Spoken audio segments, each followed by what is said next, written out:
Misogyny is real. Misogynoir is real. Shout out to God being a Black woman. Casting someone who has been regarded as a very sweet and kind and wholesome and I love Black women down as this violent person, kudos. Nothing good comes from seeing people sitting crisscross applesauce in the middle of the road.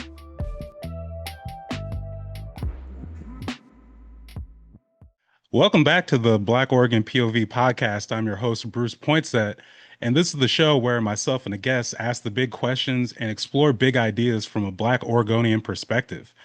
Today, we're doing something a little bit different and getting into some movie talk about the film Is God Is, directed by Alicia Harris, starring Hera Young, Kara Young, Mallory Johnson, and Sterling K. Brown. I've taken 1.5 film studies classes in my life, and I feel like I know enough or just enough to be dangerous. But in this case, I want to make sure that if I'm talking movies, I have a true blue cinephile with me. And with that, I'd like to introduce my guest, Kristina Mucker.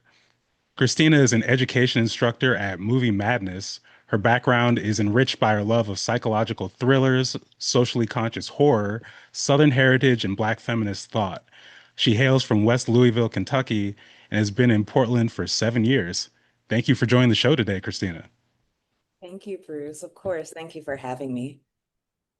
Yeah. So today we're talking about Is God Is, and this is actually plugs in specifically to your work at Movie Madness because you teach a course, the Southern Gothic.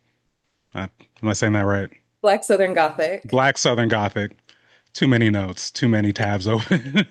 But yeah, so you teach a class Black Southern Gothic at Movie Madness, and you're going to actually be including Is God Is in this course. So before we kind of get into the movie itself, can you just talk about what this course is and Mhm. why, this film that just came out was so poignant that you're like, I gotta make curriculum around this.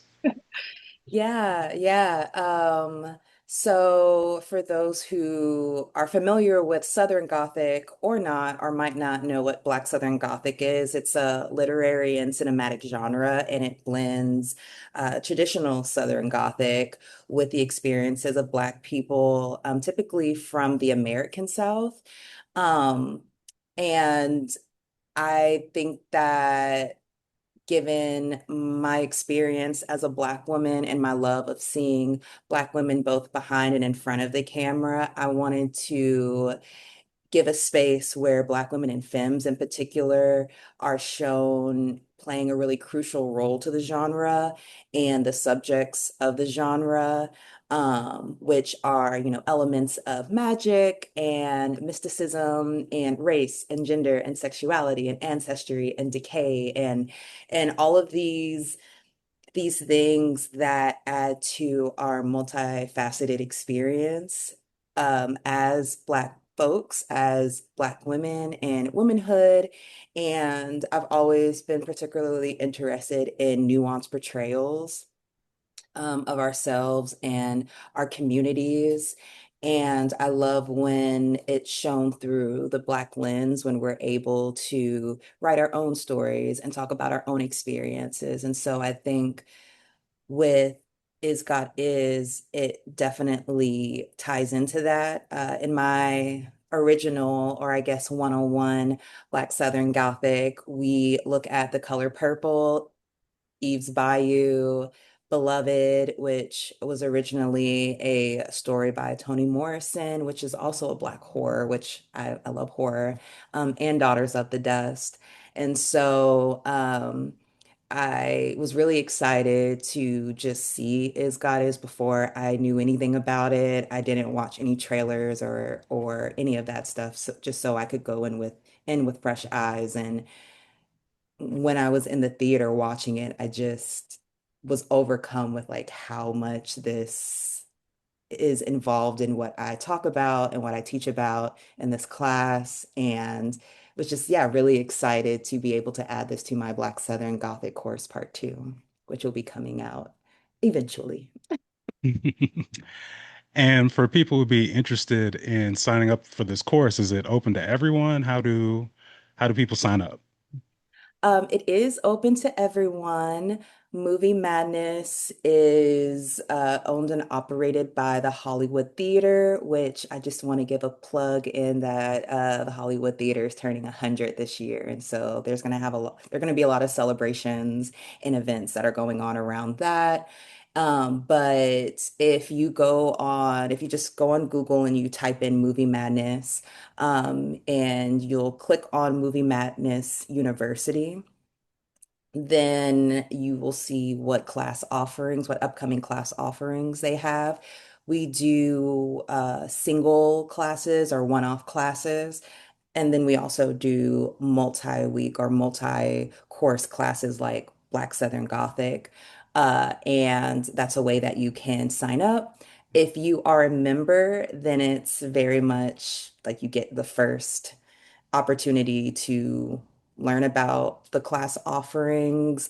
If you are subscribed to our newsletter, then you see it, before it is, I guess, on the website for public consumption. So, yeah, I think the best way to do that is becoming a member. But if that's not something that you can do or afford, that's definitely not what you have to do. I think just being subscribed to their newsletter is a great way to learn about upcoming classes, and definitely try to get tickets right then and there because classes do fill up.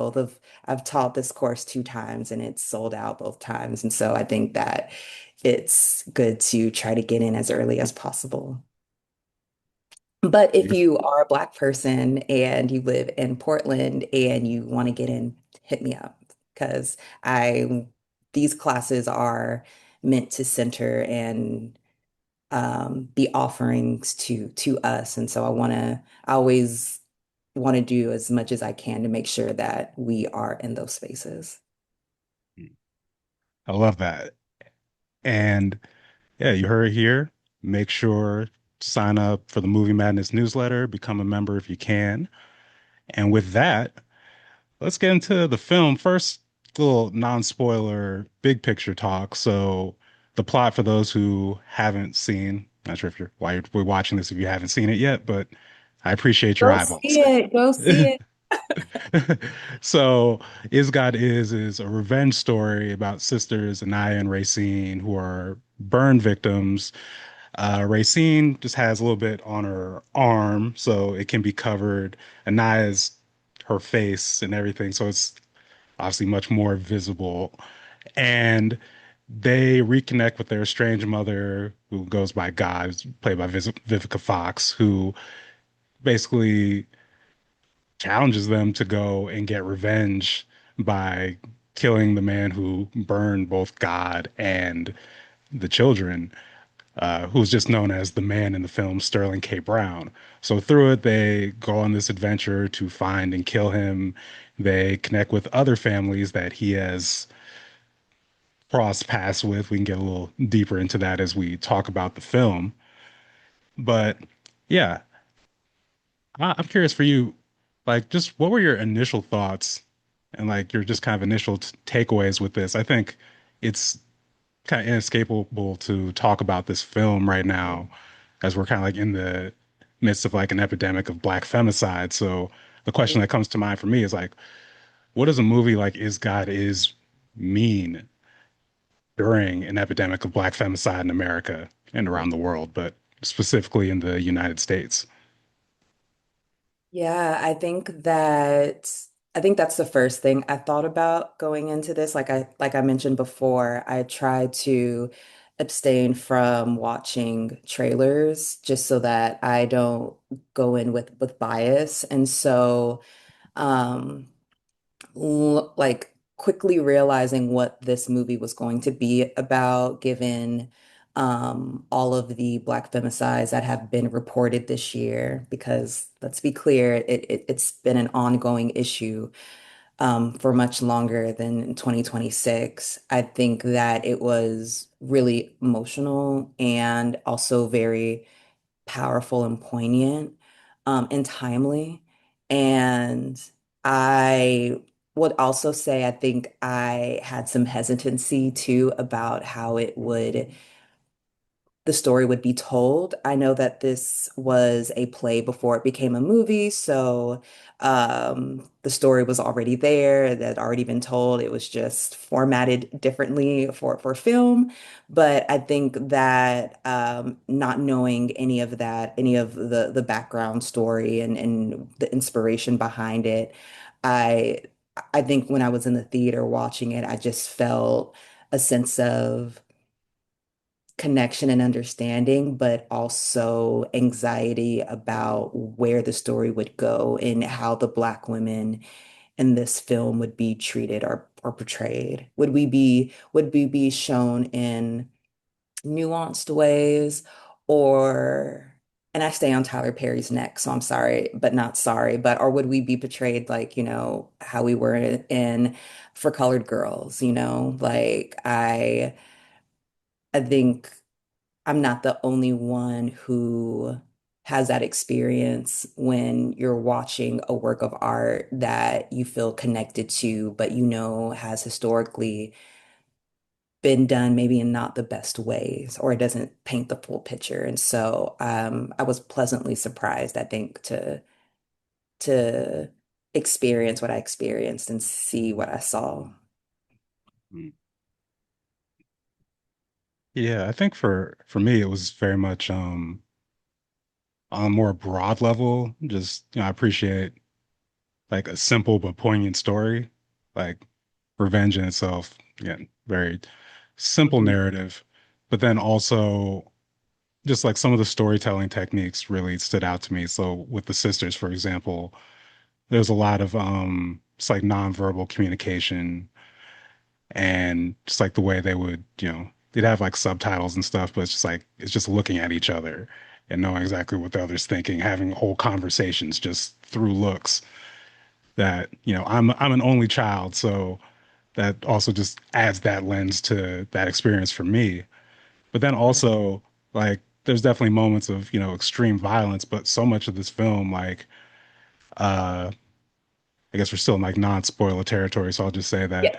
they don't there's a lot of things that just like aren't shown in Mhm, terms of mhm. like the effects and again just like violent or the results of violence, I should say. And it's very interesting, like especially in I've gotten more into, I don't know if I call this a horror movie, but I've gotten more into like horror movies over the last several years. And there's, I don't know if people can see that, but Christina is I was clapping for clapping. me. Thank you. Thank you. Um, so, there's difference between kind of like some films like a Saw or especially like a Terrifier where it's just like gratuitous violence versus like, how do you do storytelling that is more about like actually getting the emotion across other than just like, I don't It know. basically being torture porn. Because I as someone who loves horror, I grew up watching horror movies. The first horror film that I fell in love with was The Sixth Sense. Like it put me on the trajectory of really being interested in psychological thrillers and how horror, much like comedy, is used as a tool to talk about really tough things. And I think that I always say this to friends of mine or people that I'm becoming friends with who are not the biggest horror people, that there is a horror for everybody. There are various subgenres of horror that don't have to deal with like people being tortured or gratuitous acts of violence. And two, I think um, that this film, one of the reasons why I was excited about it, not just because it was written and directed by a Black woman and produced by Black women, but also that there was a horror aspect to it. And I think that the reason why I connect with horror so much is that it's used to talk about things that for me, like grief or heartache or loss of life or sadness. It's a way to do that, right? And I think that Harris did a really good job at doing that without, I think, scaring off the people who just don't fuck with horror at all. Sorry, I don't know if I can cuss. So sorry. Oh, that cussing is perfectly allowed. Where Okay. is yeah, Um, exploring big or what was my tagline? Asking big questions, exploring big ideas from a Black Oregonian perspective, and cussing is included. Thank you. Thank you. But yeah, I'm very proud that you are trying to engage with horror. Again, like if that's something that you don't like, no pressure at all, but I think, giving it a try because there's something out there for everyone. Absolutely. Absolutely. And I guess before we really get into the meat of the film, did you follow any of the we'll call it the online discourse about the movie after it came out? I see Yeah, the look on yeah, your face kind of turn when I said that. But for those yeah. who haven't been following, I think unsurprisingly, you got like a loud, mostly male contingent of like, oh my goodness, we're demonizing the black man, basically type of discourse that came from this. And that ended up, honestly, more so than the content of the film, dominating a lot of the dialogue that I saw, anyways. But Yeah. yeah, what did You you know make of what's that? so funny that they did the same thing about The Color Purple? Like, if you look up The Color Purple reviews, like original reviews, there were a slew of black men who were saying the same thing. Like, this is, you are talking down on black men.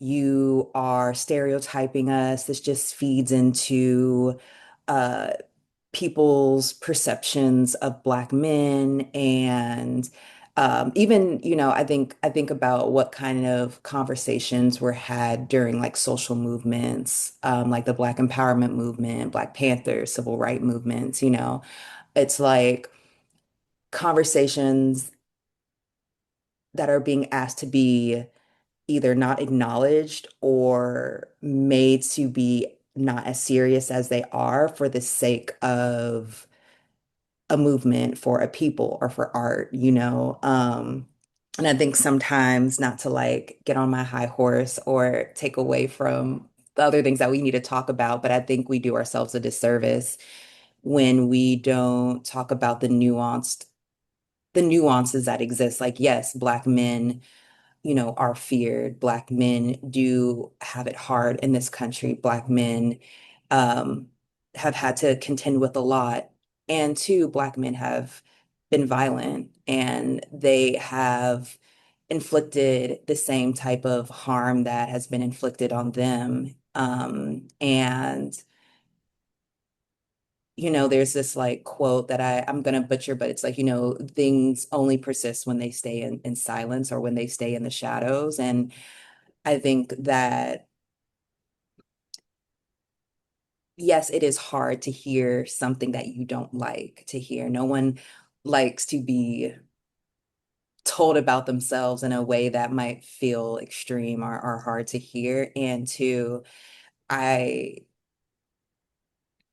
I would like it if more Black men wrestled with why they feel that way. If they know this stuff exists and the news doesn't lie, I think everyone possibly has a story. My mother was in a domestic violence relationship before she met my father, and it got so bad to where like it just it really unsurprisingly impacted her and a lot of people in my family.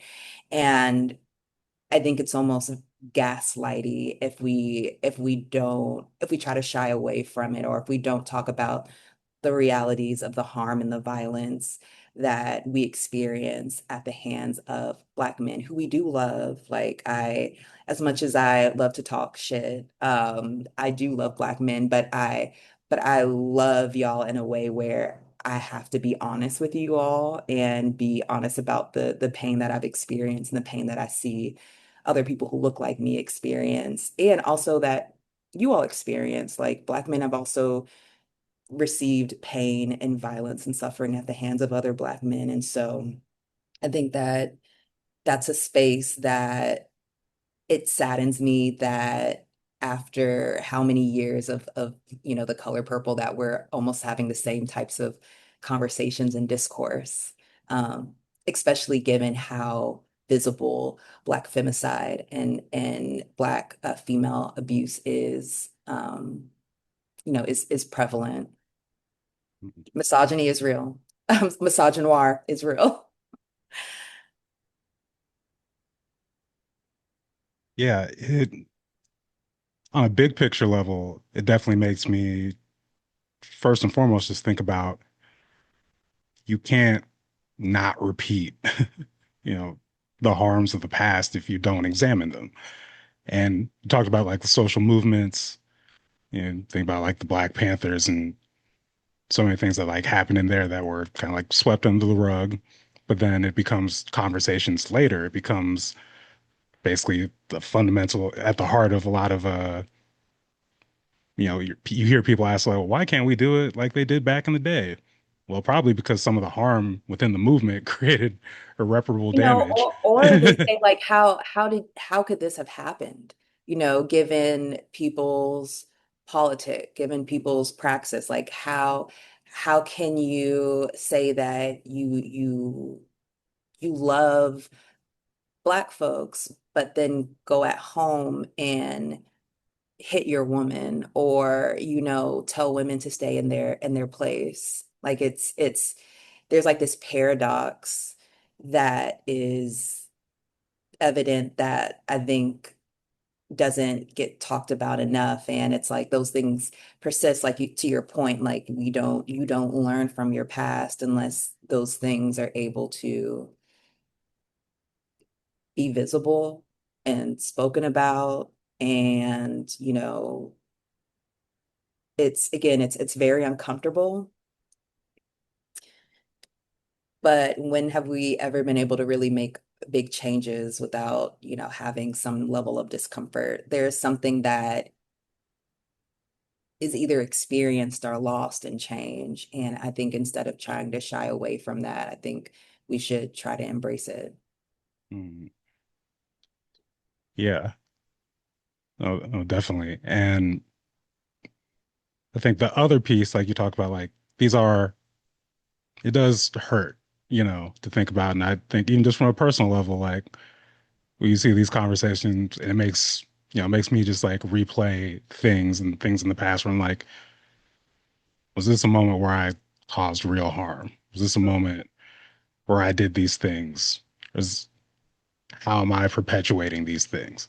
And like having, again, it's not the most fun reflections in the world. It's not the most fun work to do in the world. But if the goal really is to not repeat the harms, not repeat the patterns, it's Yeah. something you have to do. It's something you have to engage with, and not something that you can, put all the burden on the women, the femmes, the non-binary people in your life to do. Yeah. And So, we also have to acknowledge that what makes, we talk about, or those of us who like engage in these conversations often, one of the things that's so insidious about racism is that it's so seeped into the fabric of our society and our reality that you you either act on it or engage in it in ways that you might not even notice. And I think that misogyny or misogynoir is the same way. And, I think we saw that played out in this film. There is a character who has a lot of internalized misogyny and a lot of, I mean, two people actually, a lot of internalized um misogyny. And it's I think that that was also really important to showcase in this film, that unfortunately it's not just men who perpetuate that violence, it's also women who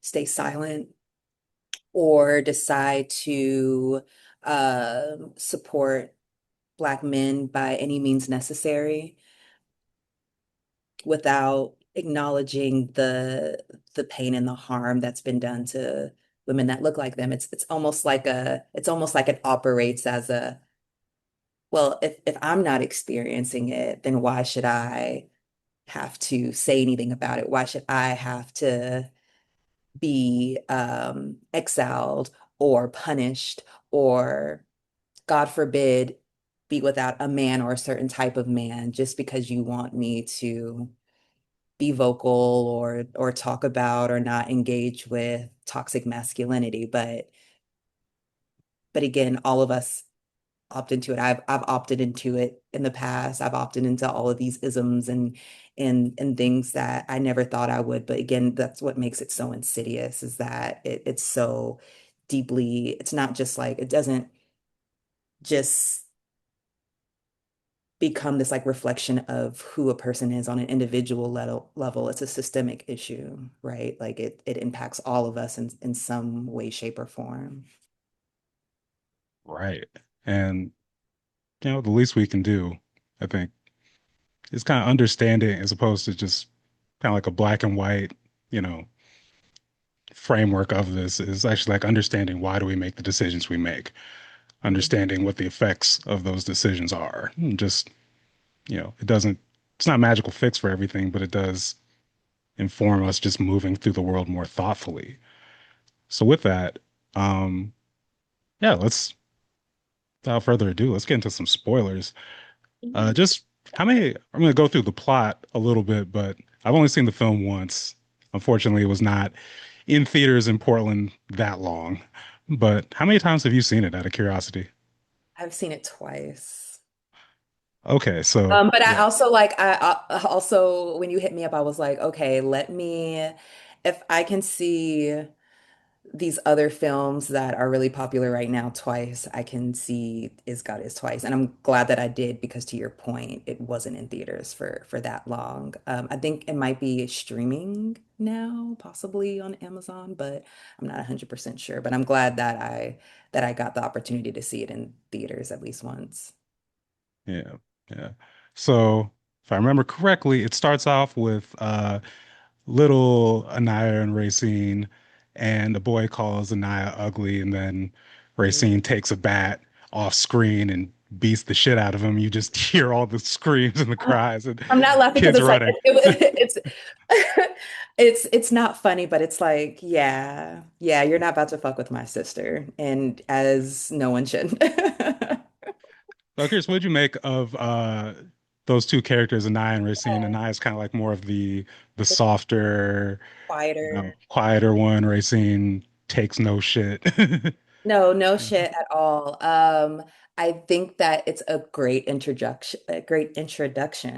to both of the characters. It lays the foundation of who these women are. And it reminds me of the friends in my life. Like I have friends who are the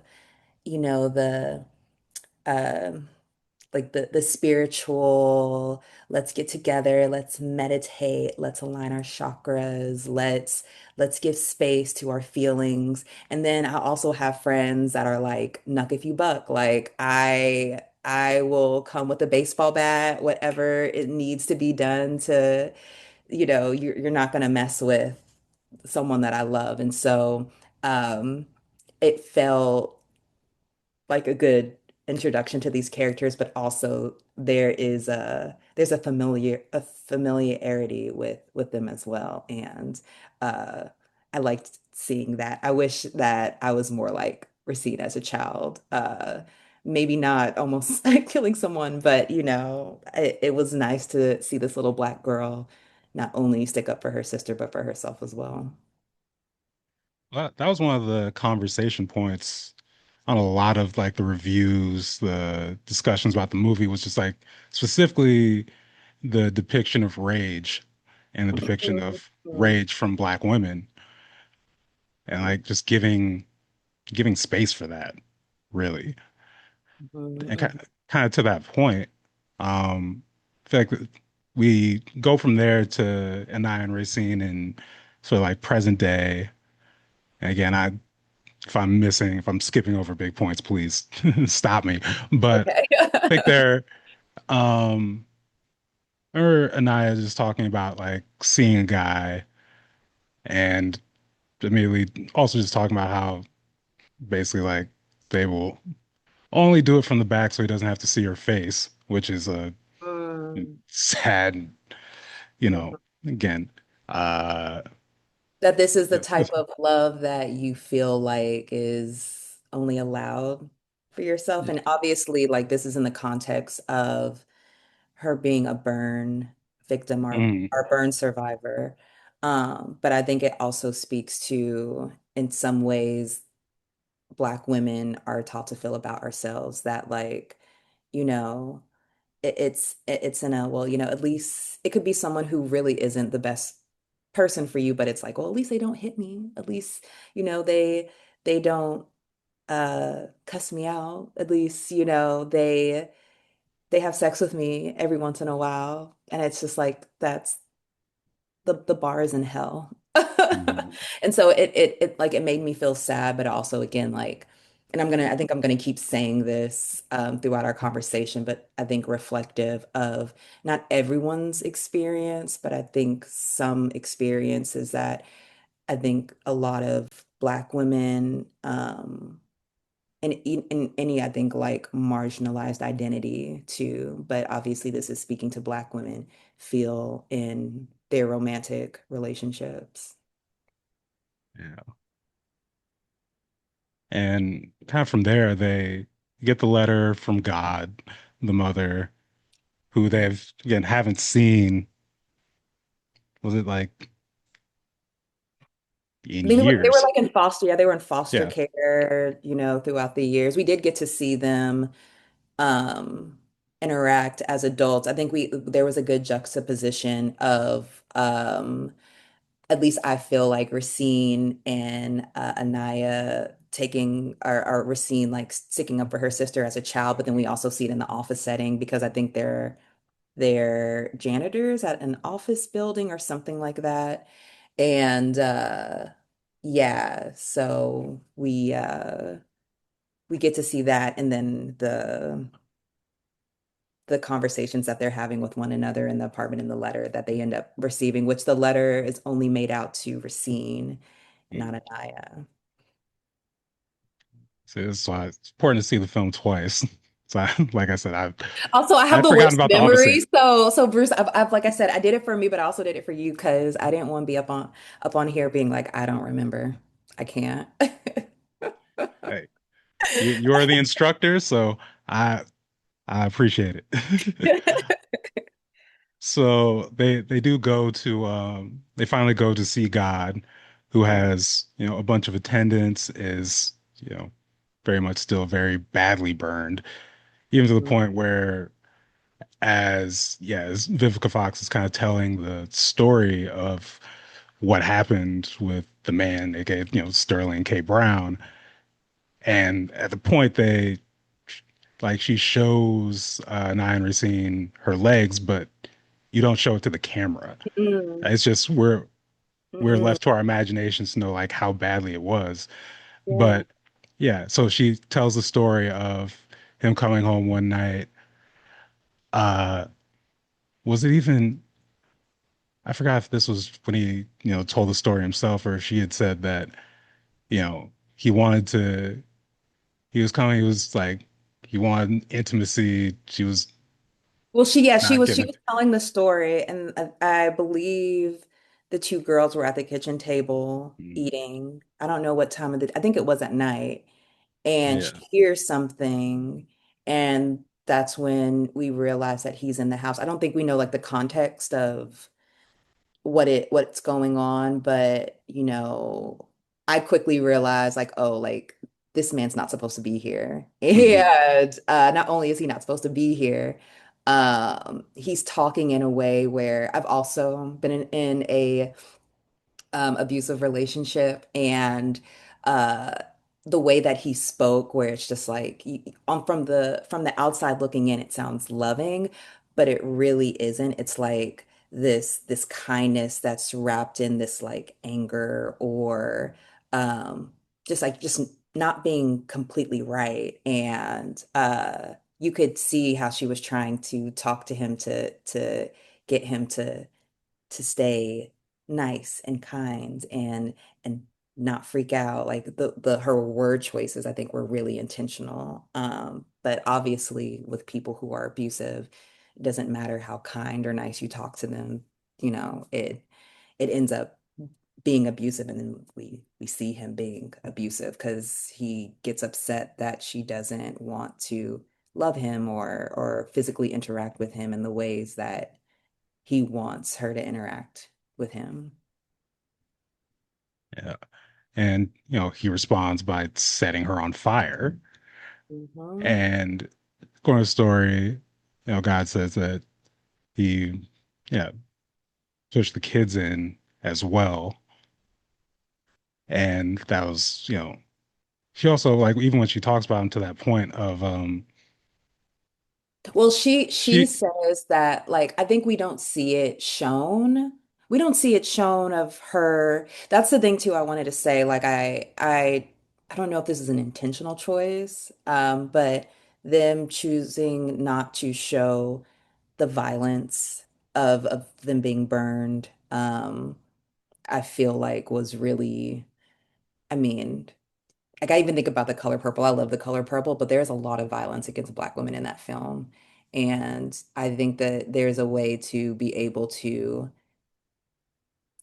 uh, highlight violence without necessarily having to show it. Like I don't need to be shown, a child going through abuse to know that like there's a way to just show it without having to actually see it. I think we have enough films that do that. And so in God's storytelling, she's saying that, put me in a tub. I think he like knocked her out, put her in a tub, lit her on fire, and then put the kids like, I don't know if he put the kids in the bathroom or the kids walked into the bathroom.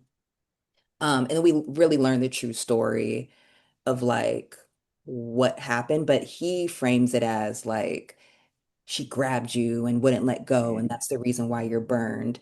If she hadn't done that, you all would have been burned. And it's just like, but nigga, like if you hadn't set her on fire, none of this would have happened. So yeah. right, right. And yeah, so that's God tells the story, then basically gives them the instructions that, send them off on the adventure for the story. Is like basically like kill all of him, Yeah. you know. And oh, Did, have you before we have you seen Kill Bill? It very much reminds me of like Kill Bill. I know that I think the director or writer has referenced Kill Bill and things that have inspired her, but I was like, it's so many like Kill Bill like parallels. probably so I haven't seen Kill Bill, which is weird because I do watch Tarantino movies. Oh, I got into No, it's okay. clapping. I got an applause for my horror movie stuff, and I just ruined all that goodwill. No, no, no, no. Look, one thing you'll never get from me is shaming you about not liking something that I like or seeing something that I've seen that you have not seen. There's a lot of things that I just watched Uncut Gems for the first time this year.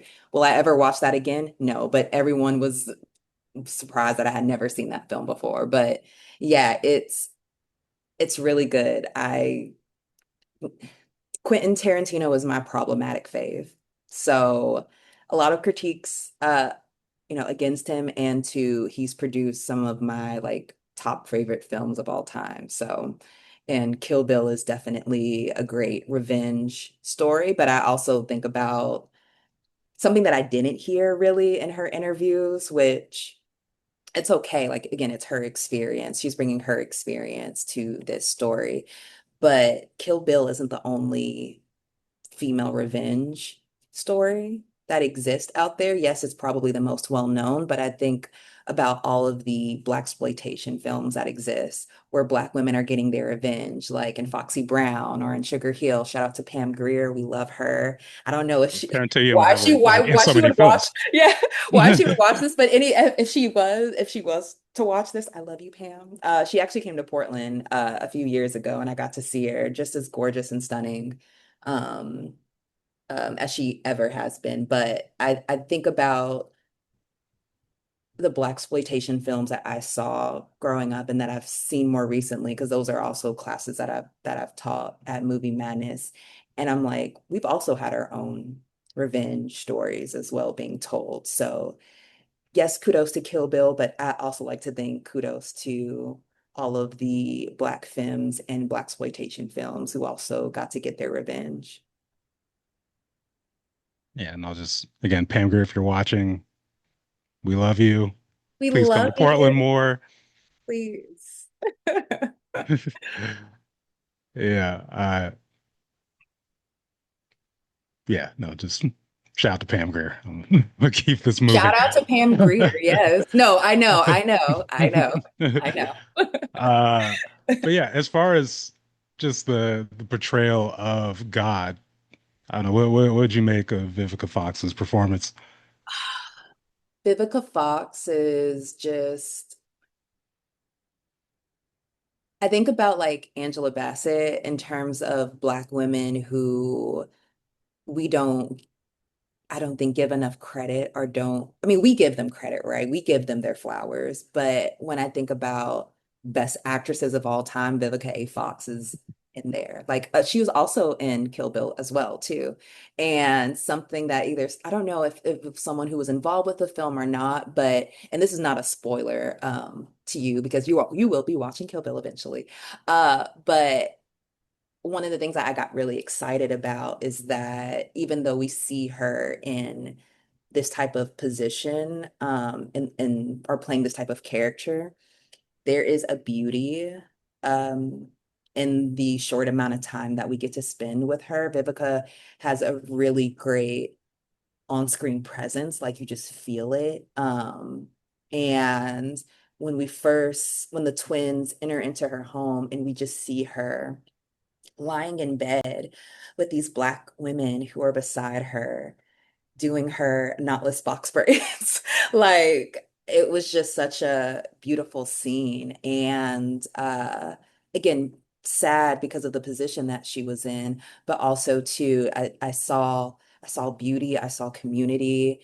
I saw I don't know if you've read or heard of this book called Eloquent Rage by Brittany Cooper, but I think about that book all the time whenever we speak about Black rage, especially Black female rage, and her being in a position that I don't think she ever would have thought that she did. Like she survived, but she's um experienced a traumatic event that will carry on until the day that she dies. And I think her being able to voice without any hesitancy that she wants this man dead. I don't, yes, I know I saw some hesitancy with one of the twins, the quiet one, Anaya, but it's like, yeah, yeah, like as you should, as you should. I'll be very limited on what I say on right here, but I think, I think that people are very fortunate that Black women haven't gone on. Yes, there are Black women who commit violence, but I mean like in mass, like doing what's done to us and acting on that rage. And I don't, I don't, I don't judge us for it, I think that when she said that, it wasn't like oh yeah, I get him because like, girl, you deserve it. Like a little bit of it was that, but it was also like, yeah, that's an appropriate ask. That's an appropriate reaction given what this man put you through, but also put your daughters through. Like that's such an unimaginable level of trauma. And I have Black women in my family, Black women in my community who have experienced all types of trauma. I cannot like imagine having to contend with what she has had to contend with, because she was already being abused before she got badly burned. So it's like Yeah, it's just so many layers. Beautiful, tragic, sad, but also I loved seeing in that moment how Black women were depicted because that's my experience of being around Black women.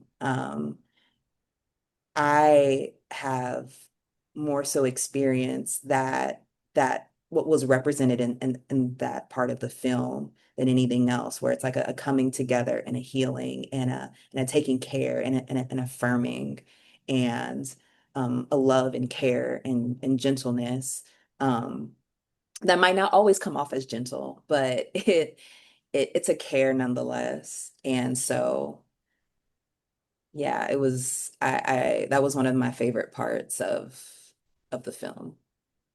Hmm. So from those orders to again kill all of the man, it takes us. I mean, there's some, as you mentioned, some hesitancy specifically amongst Anaya to,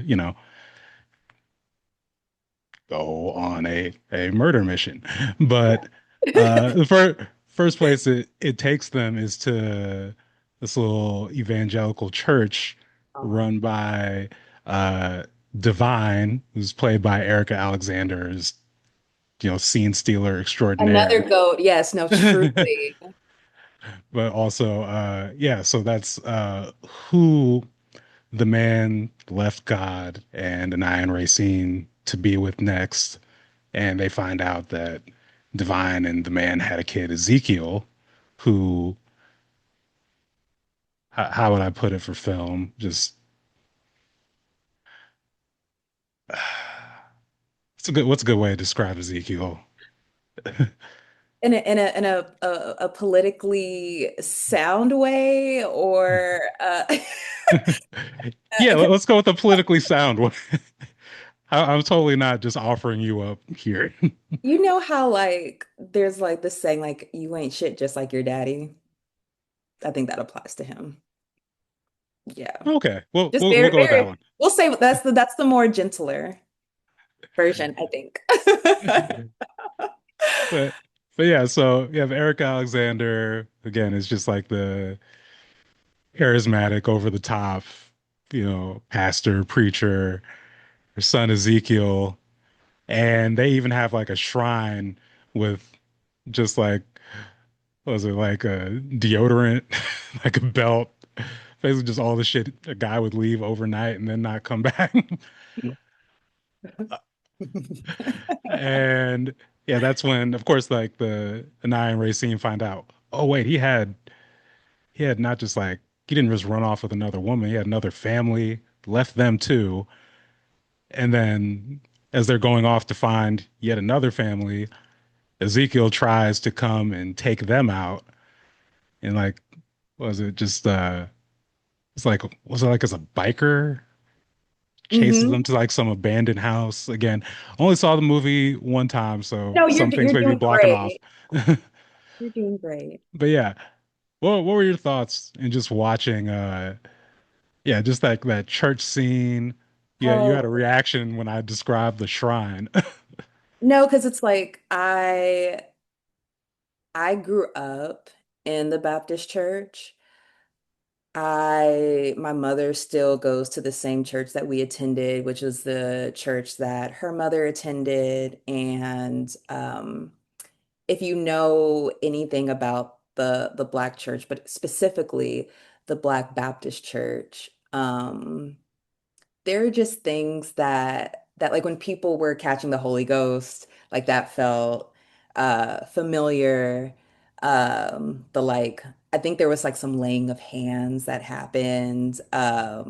Even just the look of the church. My church growing up didn't look like that, but there were other churches that I attended. Particularly, I'm thinking of my father's church. I think at one time we attended, and it was just like this small church with just a few pews and you saw the pulpit and I think maybe there was the baptismal pool like off to the side.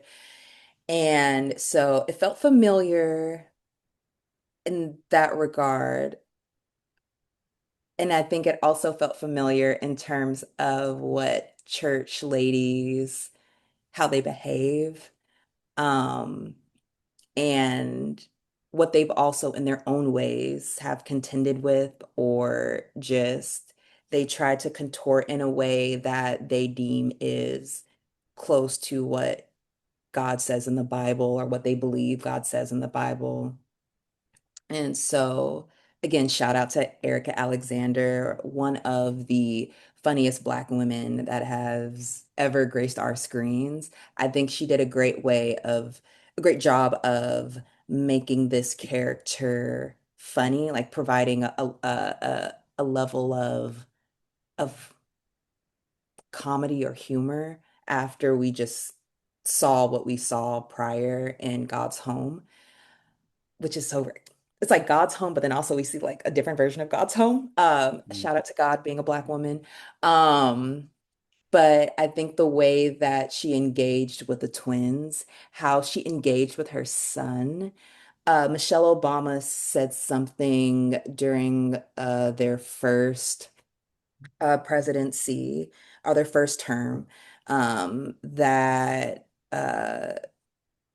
something about men being like boys being coddled and girls not really getting that experience. Like we are told to look a certain way, act a certain way, and behave a certain way, uh, because it's more ladylike. I couldn't go anywhere without having to cross my legs when I was wearing a dress.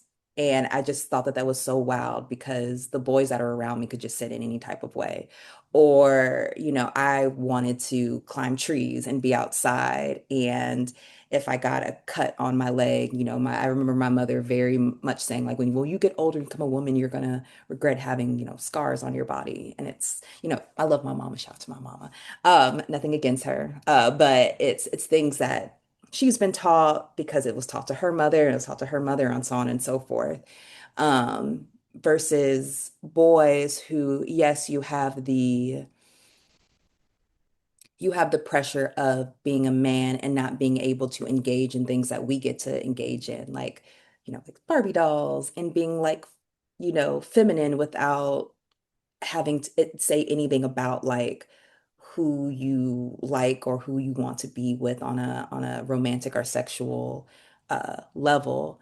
And seeing Divine's relationship with her son, the man's son, felt really familiar to me.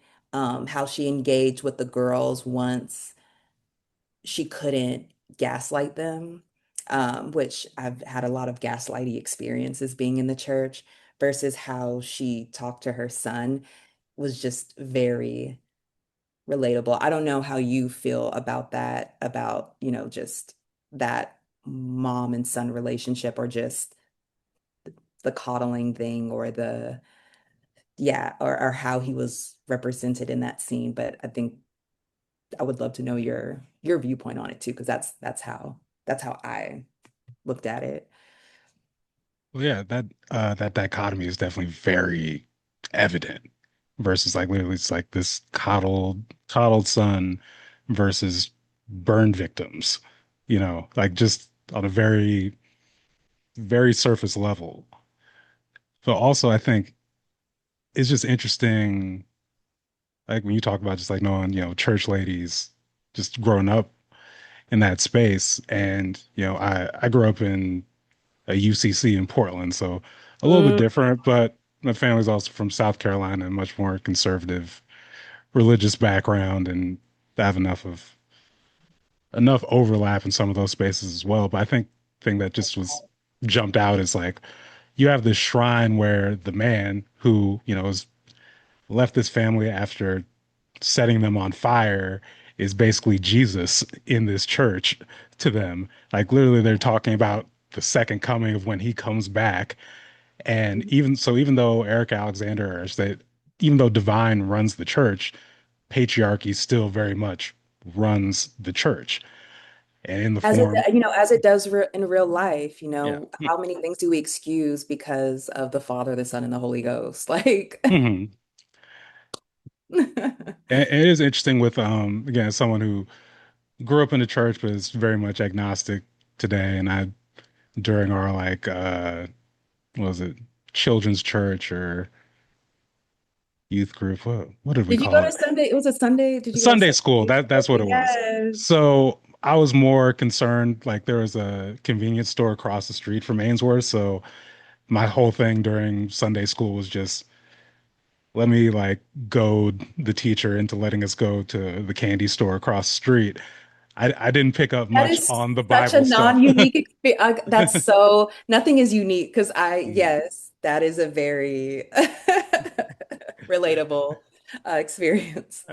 So I wish I had more deep, specific, like biblical analysis because I think, the allusions are obviously very intentional in this Mhm. film. Fortunately, there's, plenty of people who went through the church who can probably give more to that.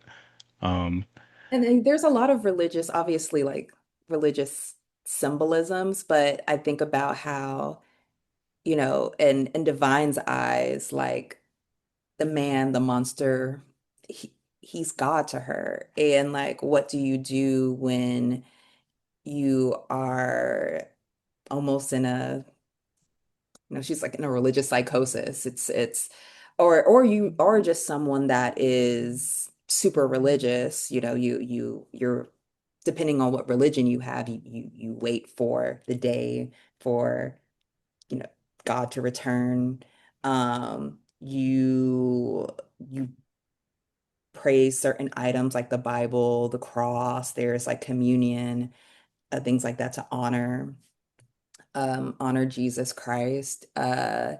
And so it's like, as much as she was talking about this ancient man that left her and is never coming back, like, I think even Racine was just like, girl, you not embarrassed? Like, how many years has it been? And you are still waiting for him. I think there's a lot of parallels to women who do that and also what gets done in the church. And by no means am I degrading anyone who goes to the church, or like I said, I grew up in the church. I have family that still goes to church. I still listen to gospel music even though I no longer attend, but um there's a certain behavior or a way of being when you're in church uh that I think that the director was able to capture in again, not a long amount of time that we got to see them interact with one another. Another piece you talked about there was just like the use of humor, which kind of brings me like obviously Eric Alexander, but then the next character I want to talk about, Chuck Hall, the uh, the Whew, man's the man's lawyer, because yeah, and I and that Racine poor go man. to they go to Chuck Hall to kind of figure out, where to find him. And when you get in there in the office, like he just has a woman in there just beating the crap out of him. And you find out like he's communicating with them on like a whiteboard because the man ripped his tongue out at some point after the trial. And he does do again, it's another scene where they do the flashback and you don't actually see the action. You just see before, after, and then you go back to the present. But at the same time, like Chuck Hall is very much, despite as graphic and horrible as that is very much a character played up for the comedy, where again, it's just like getting beat up, but also has like, I think they ran an ad for him where he's just doing like Yes, all kinds yes, of he like, did. like old man karate. And I do think it's interesting and something again, like getting into horror in more recent years. The thing I've also noticed is like, oh, the use of yeah, just the use of comedy in so many horror movies, whether it is even like the splatter core, just kind of torture porn, there's an element of it. But even in these things where it's just like playing off of tension, so it's like you have that. I guess it almost like it softens you up for those moments when it's like, oh, this thing hits really hard, but then it just like takes you on this emotional It's roller like that. It's coaster, like which I that. really love. Yeah, it's like almost a brevity to Yeah. it. I think about I think about the ways in which people are able to engage with certain type of horror, and I think that you bring up a really good point. Like I think about my mother, who is the reason why I love horror. She introduced me to like Alfred Hitchcock and The Twilight Zone and movies that I probably shouldn't have been watching when I was little, but I think I turned out relatively okay.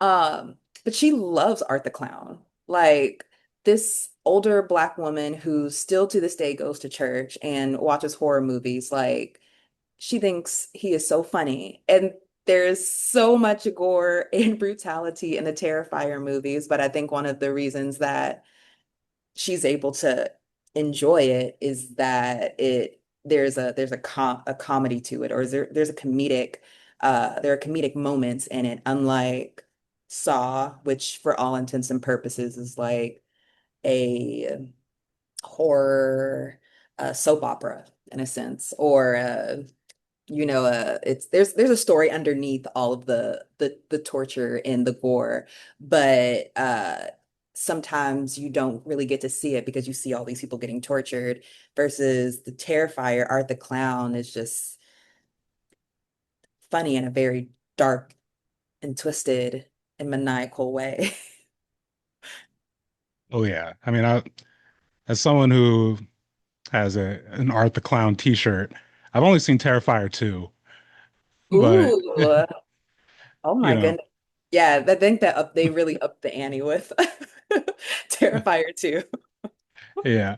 I mean, I'll say just and shout out to your mom. I kind of in a very similar boat where it's just like I think just like the character design is obviously like it's a good one, and just like the gimmick of this clown that doesn't speak has it's the weird, creepy smile and has a gigantic garbage bag and you never know what weapon Yes. he's gonna pull out with it. It's just like it's a great concept. Again, does it provide much in the way of like story and plot for movies? Not at all. Like, what But is this? We don't need to know why Art the Clown is Art the Clown. We don't need a backstory. That's the reason why what is it, The Strangers is I think they've kind of shot themselves in the foot because the thing that made, the three individuals so scary is that we didn't know anything about them. We never saw their face. They just did shit because they wanted to do it. And I hope that we never see a movie that's like the backstory of Art the Clown and how he became Art the Clown. I don't need that. I got enough of that in it. Like I don't need another backstory on a clown. Like if I want that, I'll rewatch it or Welcome to Derry. oh man, that's a yeah, I never asked you about Welcome to Derry, did I? We're getting so far off as Oh how it my is God, right we should. now. Okay, Black folks can never stay on topic. But yes, we should talk about that. That would be a multi-episode podcast, I feel like. Yeah, yeah.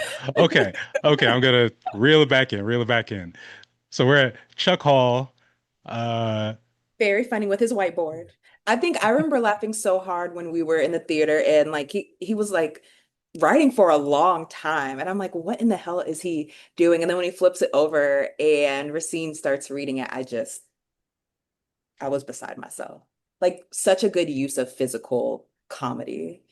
hmm.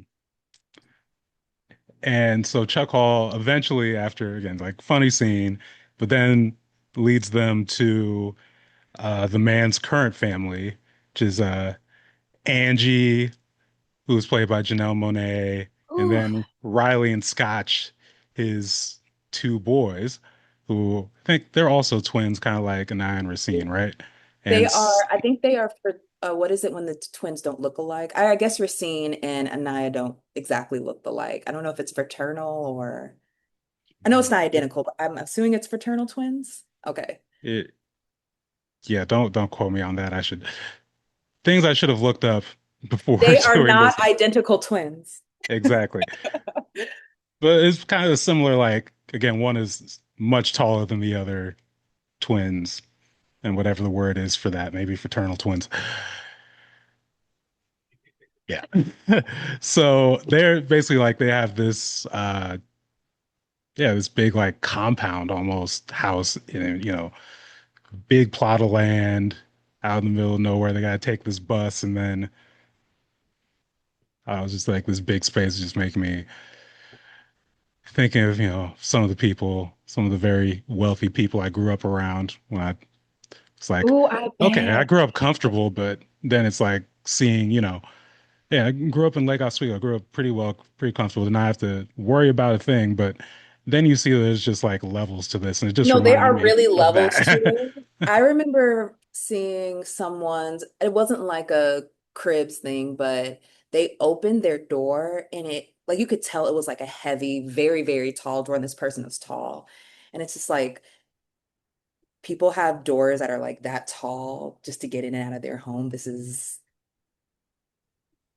I, Mm, you already know how I feel about the rich and the wealthy though. So we won't get on that because that'll be a whole other tangent. right, right.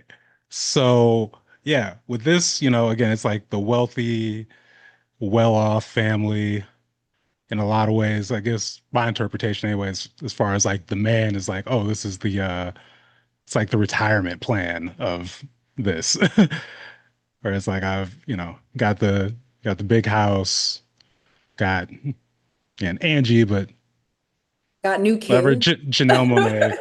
I feel like for the purpose of this, we can definitely call Janelle Monáe like the trophy wife of the thing, although she is also trying to escape Yes. in Yes. this. So it's like she's clearly, even if she's accepted this monster and his kids, which she seems to also have a little bit of an inkling that they've taken on some of that, particularly Scotch, who's the more outgoing of the twins. But Also, the more I think, uh, in terms of looks and mm, maybe physical ability, I think about like how we have pretty privilege. That also extends to men too, but I think in terms of his stature, his physique, what he looks like, yeah, he very much seems like if Janelle Monáe is the trophy wife, I can imagine we don't see him interacting with their father, but I can assume 99.9% sure that he is the trophy son. yeah, I mean, a little bit later on during the, you know, big confrontation, the big showdown at the end, the man actually literally says as such, is like he was going to be somebody, something to that degree. Mm. And yeah, but so yeah, Angie's trying to escape and Can we does also it. just mention that she like pees and marks herself all around the house before she leaves? That's the only credit I'm gonna give her. That's like where it ends, kind of, but yeah. Yeah. Hey, what was it like?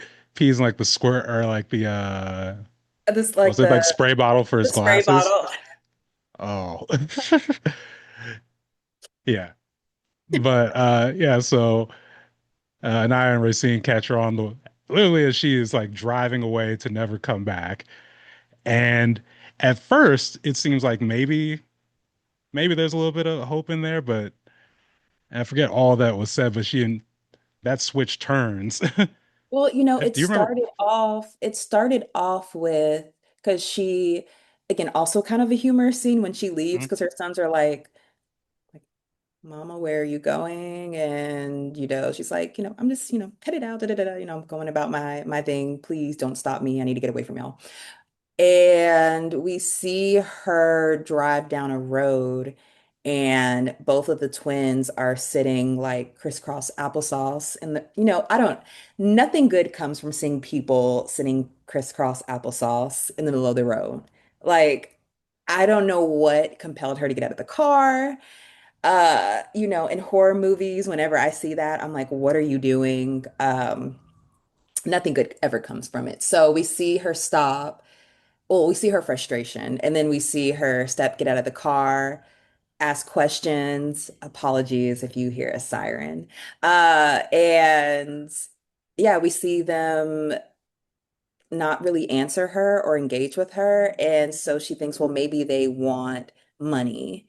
I don't have any money. So she takes off her necklace or bracelet. She has some expensive jewelry. She's like, here, just take this. And but I need to leave. I need to go because she's also escaping. And one of the things that I love about Janelle Monáe, uh, Angie's character, actually, like I love Janelle Monáe, but Angie's character is that I feel like she's like a culmination of the women that have been impacted by the man.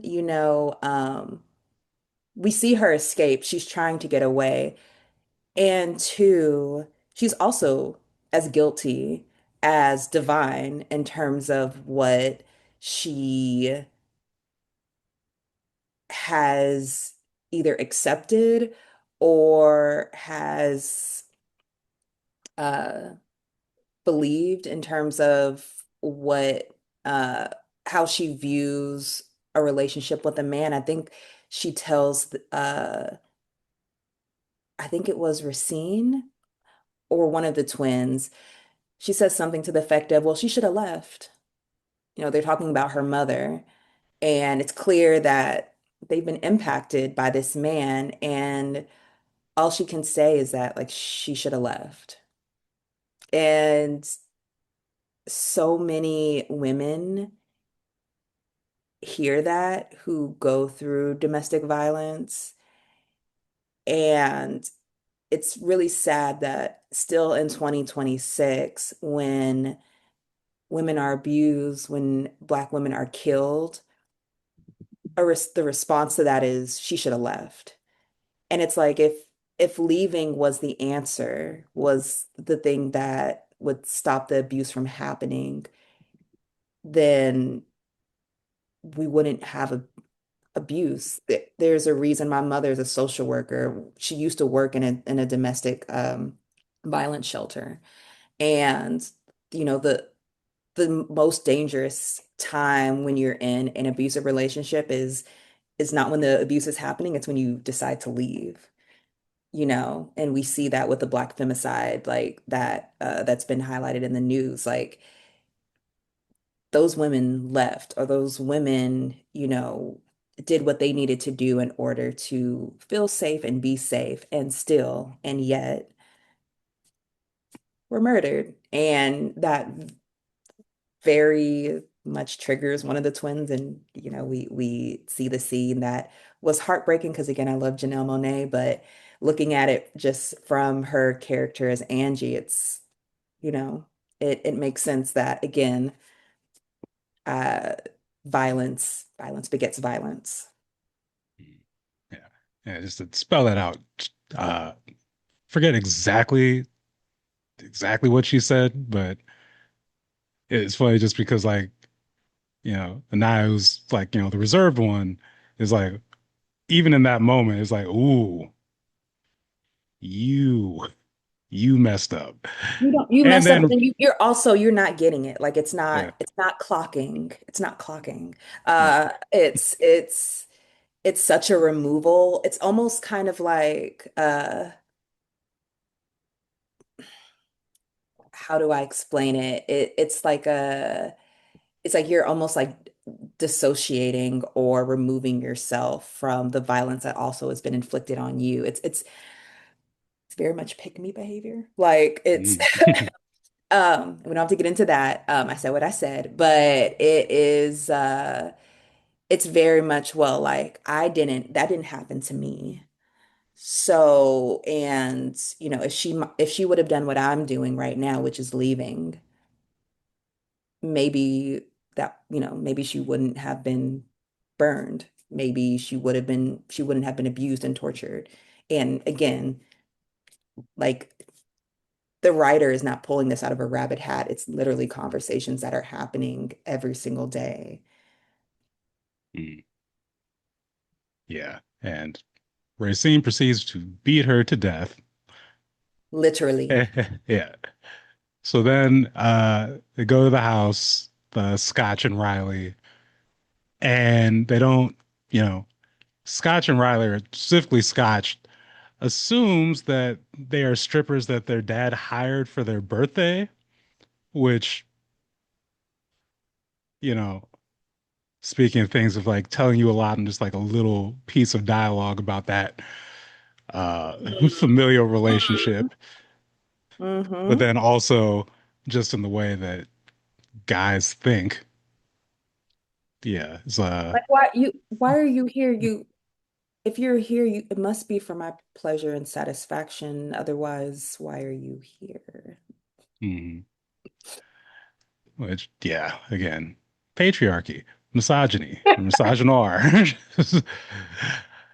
So they yeah, uh Scotch and Riley, or it was more Scotch. I'm not sure if they were Riley's friends as well, but Scotch invites some friends over for the perceived show, and Anaya and Racine decide they're gonna go with it, get dressed up or dressed down, whichever way you want to say it. And when they go out there, one of the guys tells Anaya to turn around because he doesn't want to see her face, which again is kind of like a callback Yeah. to the man from earlier. Oh, a piece I forgot in that scene with God from the beginning is that God also alludes to the fact that she knows that Anaya is pregnant because Mm-hmm. Mm-hmm. Mm-hmm. and Racine somehow doesn't pick up on it, which I don't know, as like standing in the crowd for like the guy who doesn't pick up on these things. I'm like, how do you not?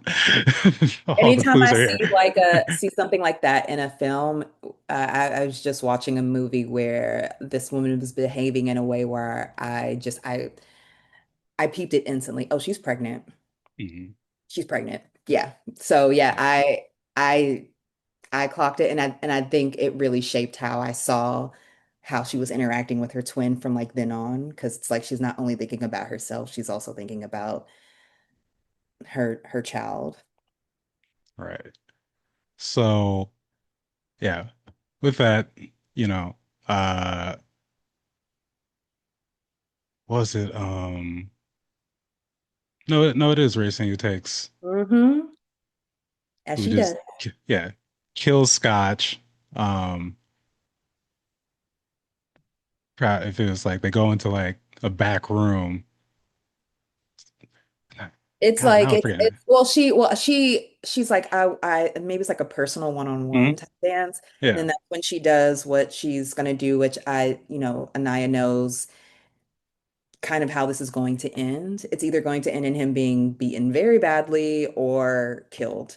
Um, and so I think she goes to the kitchen with the other twin, and shit breaks loose, and we see Anaya like for the first time being upset with her sister. Like up until this point, like we've seen her talk about her feelings and things that she's uncomfortable with, but I don't think we've seen up until that point her actually getting angry at Racine.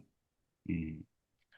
And yeah, and the other thing is like Anaya and Riley are having this somewhat like tender talk in the kitchen, and Riley seems to be like, putting himself on as like the good guy, as the sensitive, Mhm. thoughtful brother, Mhm. which of course, like when he sees that Racine's skilled Scotch, that flip switches and he tries to kill her, tries to kill them, all that, you know, goes What is the out the window. lesson there? Yeah. Yes. No, the good guy is not probably not the good guy. Yeah. Um, But also it's to his point, like his brother just died. I don't yeah. know how I didn't get a sense of super closeness. I think there is something to be said about the twin connection, which is why I Mhm. loved, that we got to see that played out in the way that it did in the film. But yeah, he was ready to kill her. I think that was Yeah. his attempt, like to kill her, which she Yeah. didn't kill like your brother. So wrong person to be upset with. Yeah. But he does get his comments with, I think, was it like garden shears, I want to say?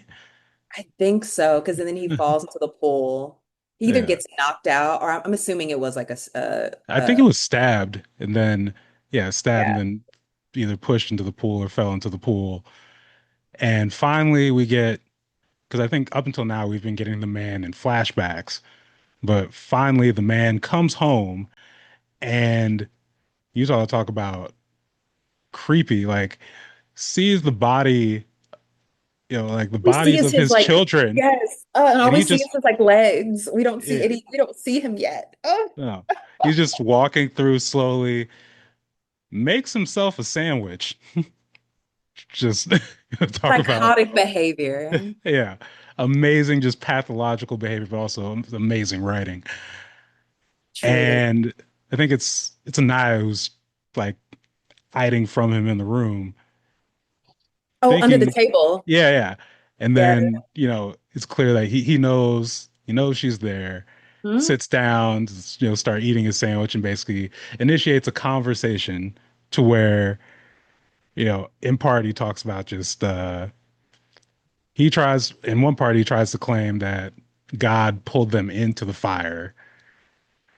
And also he talks about, you know, kind of cold, but like the closest things to like feelings, I guess, when he talks about like losing specifically Scotch and like how he was going to be somebody,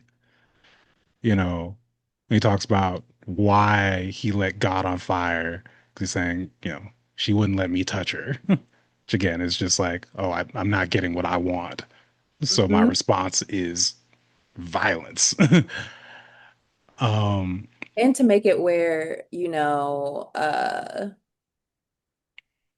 who knows? And I don't think it really matters if he believed that she was going to survive or not. But we see this with acid attacks, where it's a purposeful disfigurement of another person because it's like if I can't have them, no one can, or I don't want them. I'm taking away something, beauty is unfortunately like a currency in our society.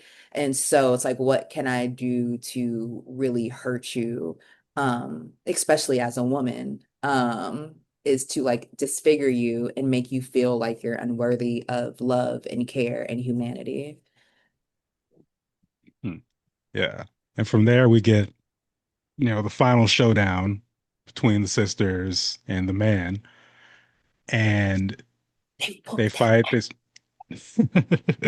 So they struggle into a bathroom where eventually, uh, yeah, they throw him into a tub.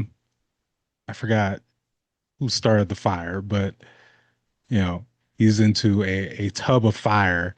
And before the twins can escape, he pulls in Racine. And then it's just, Anaya's the only one who escapes. So, Hey, can we yeah, like pause right here just for yes. like a moment? I just want to say first that casting someone who has been regarded as a very sweet and kind and wholesome and I love Black women down as this violent person, kudos. Kudos to the casting department. Um, Loved seeing Sterling K. Brown in this role. And from what interviews I've seen of him, he really was looking forward to playing this role. And I think it just added another level of just horror to see someone, I think it was very intentional that they casted someone like him. I still can't look at Fishburne after watching What Love's Got to Do with It. That man is evil in my eyes. And I know he's not, he's probably not that way in real life, but he was too good at that role. Um, uh, Outside of that, I also want to say that I think that was the first time it the like I got taken out of the film. I think for one, it's the decision to have the person that has been so clear and direct and in many ways gives no fucks to be the one that dies. And I think the way in which they shot it also took me out because it just he grabbed her and then it's like then we get a quick cut shot to Anaya like walking out of the house, and it's like, okay, this happened kind of weird. I don't know. It didn't seem. I had questions like, well, why didn't you pull her out? Why didn't you turn on the shower head? But then, I guess then that would have meant that I don't know, maybe that the man wouldn't be on fire anymore, and there's a possibility that he could then again walk away from it. And I understand that this is in many ways like a Greek tragedy. So going in with that knowledge, we're not going to have a sunshiny, happy ending, like something bad is going to happen. But I think within the context of what this film is speaking to and what's being reflected and portrayed thus far, that scene, that's what knocked a star off because I was ready to give it a 5-star review on Letterboxd, and I knocked it down a star. Then I was like, it doesn't deserve a full star knockdown. I'll give it a half a star knockdown. I can't, but I couldn't give it a perfect 5 because of that scene. Like it just, uh, I didn't like it. I would love to know your thoughts, but I didn't. I did not like it. Well, to your point about kind of like the quick cuts, so like when I was watching it, I wasn't even sure if he had actually pulled her in. I was It a happened little so bit conf quickly. yeah, it was the way it was shot. It was like, wait, did Anaya push her? Did he pull it? Did the man pull her in? I'm not completely sure. And then, just watching stuff, reading, analysis afterwards kind of clarified it. But yeah, just like the way it was shot was a little bit confusing. It kind of took me out a little bit too. I guess if I wanted to, again, like I understand as far as like the orders from God were to kill all of the man. Mhm. And I guess the argument could be made that Racine had too much of him in her, which would explain like her more violent nature, I guess. But I don't know if I don't know if I love that interpretation. But that's kind of like I guess where I could see it the most. But yeah, I wasn't in love with that part of the ending.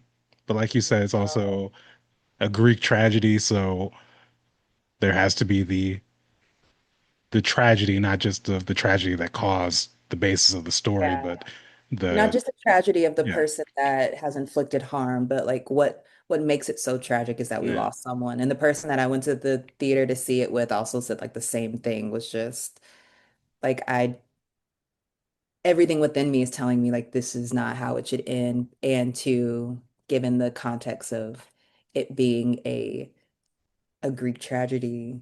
Um, but I've been told that the ending is different in the play, or there was an alternative ending than the one that we got in the film. And so I wonder if maybe they shot that and maybe we can get it in a director's cut, or mhm, if they just decided to stick to this given, you know, what they wanted, which yeah, yeah, yeah, yeah. yeah. Um, before we hit record, you were talking about I want to say it was on Black Girls Watch Black analysis of Girls this ending, Watching. Yes. but can you just share a little bit about that? I haven't hmm read this particular piece, but Shout out to Black Girls Watching. I love her reviews. She's on Substack. So if you are interested in subscribing to her, please do so. I really love her analysis of films. I don't agree with every single thing, but I love the amount of detail and work that she puts into her reviews. She always gives you a reason of why she either liked or didn't like something. And so I always appreciate that. But I read her review and I got the feeling that she liked the movie, and to her critiques of it felt like maybe when she left the theater, she didn't love it as much as she expected to. I walked out of the theater being like, okay, I'm kind of disappointed in this scene, but it's not enough for me to say that I didn't love this film. And what I garnered from her is that she had a lot of very valuable, really very valid critiques, but she was able to have a sit down with the writer and director of As God Is, and she went into it thinking it was one thing, and when it became something else, it really disappointed her. And something that I was shocked for, I don't know if this would be a spoiler within a spoiler, so I think I don't want to mention what it is right here because I don't want that being spoiled for anyone, but um it didn't end in tragedy for the other twin. And there is and it's not the last time that we see God, the mother. We don't, that's not the end of her interaction with the girls. And so, yeah, I would have loved that ending. It would have been a happier ending. Obviously, it's still tragic what happened to those girls and their mother. And to, I think I wrestle with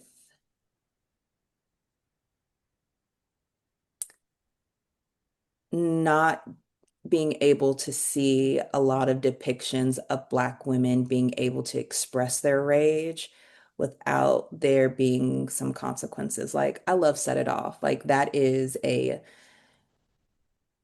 goes down in history as one of the best films, period, like of all time.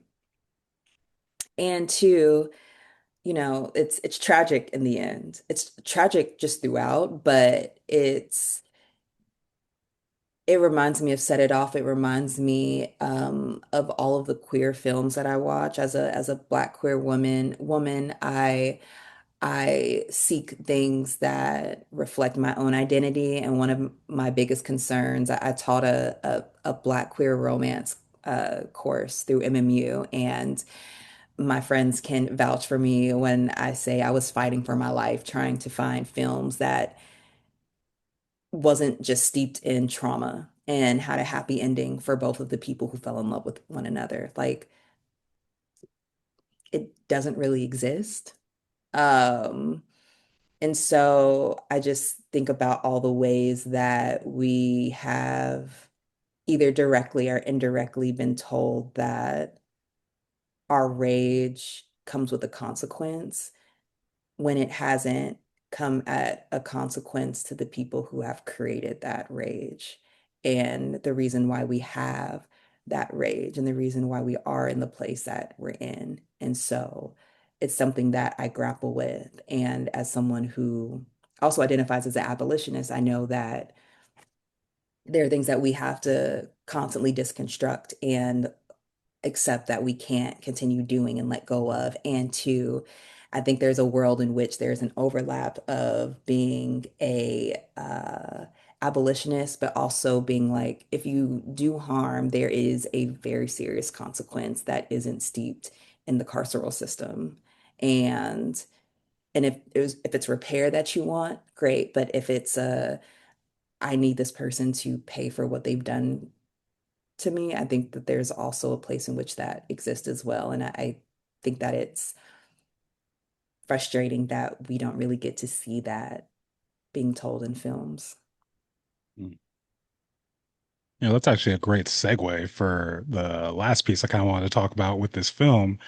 And correct me if I'm wrong here, but there are no police throughout the movie, There right? are no police. Not only is violence not being shown to women, like even in the scene with Janelle Monáe, we don't see her being killed. I think we get a brief moment of seeing God set on fire, or maybe I'm not recalling that correctly. Maybe it's just we see the twins back. But yeah, which again, I also think that is very intentional that we don't see police and that we don't see certain acts of violence depicted in this film. We can let our imaginations kind of make those connections. Yeah. I mean, in these abolitionist spaces, one of the conversations is what does the world look like without policing, without, It, you I mean, know, it reminds me of the Get Out ending. I don't know if you thought about that when you were mhm. watching the film or when you were thinking about it, but I don't think this is a spoiler. If it is, Get Out, came out years ago, so I'm sorry. But there was an alternate ending to Get Out that was much darker and sadder that did involve the police and involved him being in prison. Um, I'm very happy that Jordan Peele didn't make that decision, but I think Get Out has children, and I feel like Is God Is and is in some way like one of them in terms of obviously we're telling two different stories, but again, what we're choosing to show and what we're choosing not to show, and the ways in which we show Black folks being harmed. Um, there's a way to go about that, and I love that. Yeah, that we didn't see any police, and that the twin that ended up surviving, we didn't see her sitting in some jail cell. So, Yeah. Because, the question that often comes up when people are like, what do you mean a world with no police? But what do we do about violence?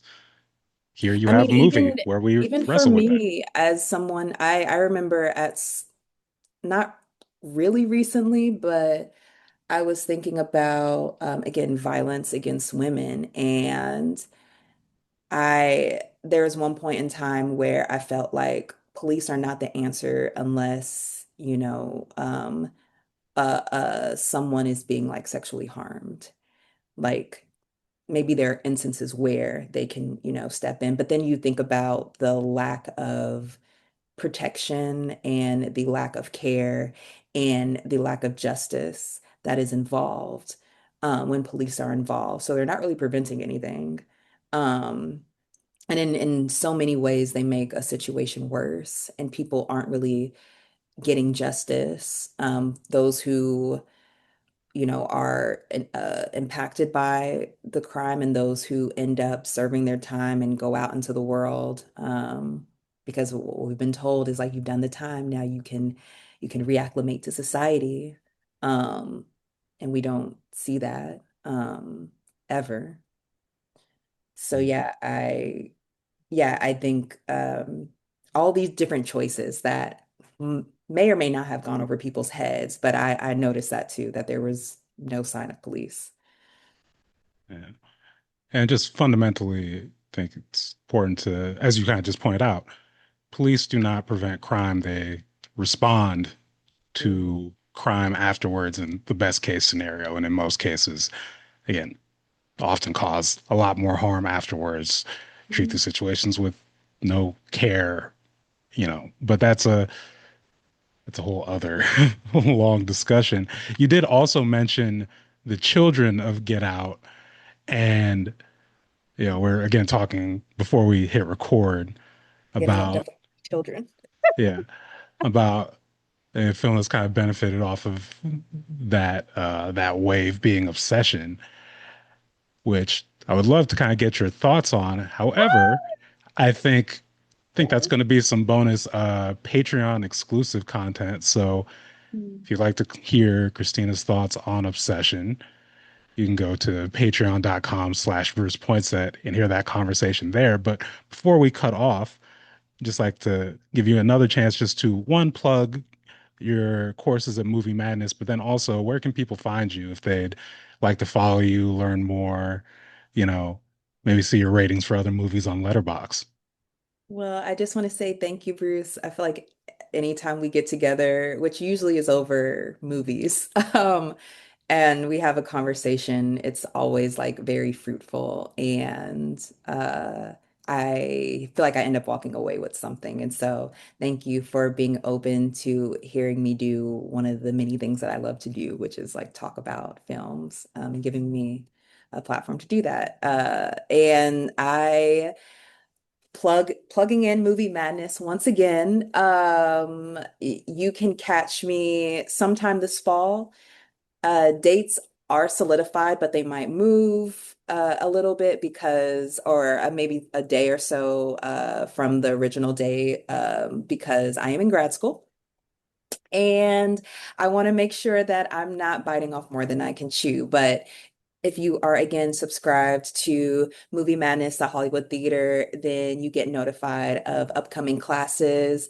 And if you love film and you want to support film, it's so important to go see movies. It's so important to be able to spend money at places like Movie Madness, which is a movie rental place and a film museum. You can go in and get to see actual props and costumes from all the way up to old Hollywood movies and as most recently as like movies that came out in the 2010s and 2020s. And so places like that are very important. And I think it's very important to intentionally spend your money in places that you care about. So if you have the funds, please become a member. But if you can't, it's okay. Just subscribe to the newsletter. And you can find me anywhere with my name, Kristina Mucker. I don't make it difficult for the FBI to find me at all, unfortunately. Yeah, find me anywhere, Kristina Mucker. I'm on Instagram. I do have a Twitter, but it is not active because fuck Elon Musk. And a LinkedIn, but definitely connect with me. And again, like I said earlier, I really mean it. If you are a Black identifying individual, if you are part of the African diaspora and you want to be a part of my class, but the funds just aren't there, please do not hesitate to reach out to me. Um, and my email is also my name, KristinaMucker@gmail.com. So if you want to hit me up there. And yeah, that's all she wrote. Well, Christina, thank you again for joining Black Oregon POV today and look forward to talking more movies with you. Yes. Please like, comment, share, and subscribe so we can help grow this channel. And if you want more content, make sure to follow Black Oregon POV on Instagram.